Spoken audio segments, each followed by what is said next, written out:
armed man is on the loose after a police standoff. 2 people fainted. Seeing the sidewalk underneath all of this snow is not only nice, it's mandatory. Financial aid applicants are on the rise because of the economy. This hair salon wants to cut out the struggles of unemployment.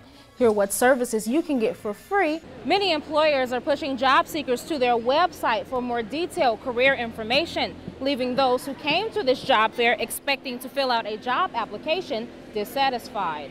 They're making way for a new generation, the LED TV. It offers less energy consumption, no mercury, no lead, and takes up less space. As you can see, it's smaller than the remote that controls it. Some people are saving money by hopping on their bicycles. The excitement was really high in the room before, during, and after Barack Obama took the oath of office. How federal dollars will help one local health clinic serve its community better. She joins us live from Country View Estates. Renetta, what's going on out there now? Well, Nicole, police believe that a man was inside these apartments armed here on Keys Court in Country View.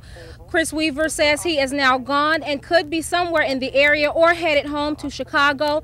Weaver says he is a 24-year-old African-American male. His name is Justin Cook. Now, earlier, Weaver says police responded to a dispute where shots were fired. 26-year-old Aaron Harrison, who is the victim, says Cook arrived at his apartment on Mount Court, pointed a gun to his head and hit him. Harrison says Cook ran away and he followed him in a car. That's when Cook fired 2 shots at him.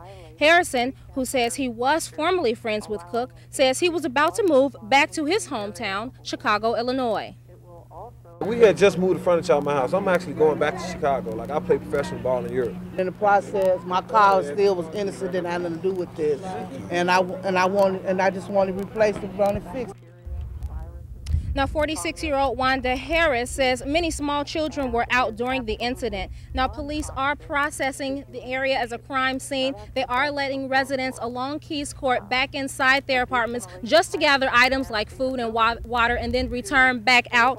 Also, police, once they are done, they will let those residents back in on Keys Court. Weaver says security will be enforced around the complex, and Chicago police will also be alerted in case Cook decides to return back to his hometown. We're live on the south side of Lafayette. Renetta, DuBose, News Channel 18. 26-year-old Derek Lippert was killed Friday night at 2312 North 19th Street. Tanya Bamford lives 3 doors down. She says on the night Lippert was killed, she didn't hear a sound. It was actually pretty quiet. It was around about 8:30 when my dog started going crazy in the backyard. And then next thing I know, I realized that there's cops outside. The affidavit of probable cause states 25-year-old Jeremy D. Canoy killed Lippert with a baseball bat. Lippert also had a stab wound. Canoy and Lippert have been friends since childhood. Tippecanoe County Sheriff's Department's records show Canoy with 4 prior arrests. 3 of those deal with alcoholic consumption. Bamford says she recalls a different Canoy. I was shocked. I was really shocked because he seemed really nice. I wouldn't have suspected him at all wanting to harm someone. You know, he was a young kid. He was, always bubbly. Relatives of Lippert could not be reached at this time, but his assumed MySpace page shows the 26-year-old left his home in Monrovia for Lafayette for the holiday. His final hours at this house also came as a shock to Mark Luckenbill, who has delivered mail in the area for 4 years. I love working this part of town. Everybody's so friendly. And I would say this is probably unusual. It's the first time I've experienced anything like this. Neighbors say they sometimes hear gunshots on the other side of Schuyler Avenue and witness the occasional village pantry robbery, but they agree that this remains a safe neighborhood. This part is not a bad neighborhood. It's not. That we'd like to forget about. Even though it was hard, Tecumseh Bend resident Bill Patterson shared with us the devastation from January and February floods, where more than 5 feet of water from the Tippecanoe River filled the insides of these homes. I got out with the clothes on my back, and that was it. The floods hit retired Army veteran Steve Slifer, too. He rushed to help organize cleanup efforts when he learned Purdue University students would help. I just jumped. My previous Army experience told me I need to do that. That's what I did. Coordinate. Get people to the site.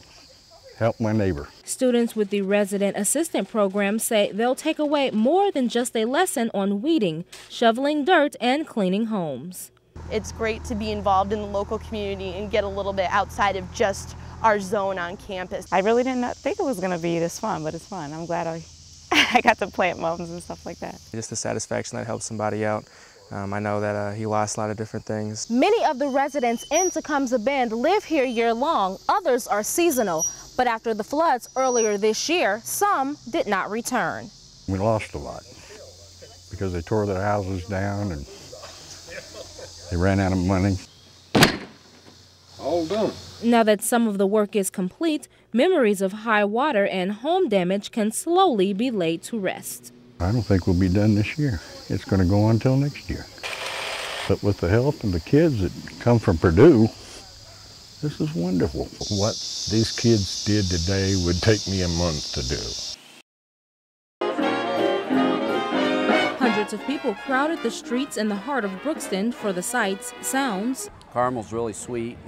Whole, sliced, and diced apples. Can I help someone, please? And popcorn. $2. Everything here is homemade. White County is like the popcorn capital. We raise over 23,000 acres of popcorn. There used to be a huge orchard here in Brookston. They used to have a store here on 43 and sold apples. I want one popcorn, please. From the young, wherever I go, you know, if I go to the movie or whatever, I like eating popcorn. To old, the festival is known for its salty, sour, and sweet treats. Set, go! Or who knows what you will dive into? We sure didn't. Now the Lions Club has promised me free popcorn if I can ring this bell 3 times or at least get 1,400. His first try. I did not even reach our underbed goal, but I still got free popcorn. We're going to pull it over and dump it right here.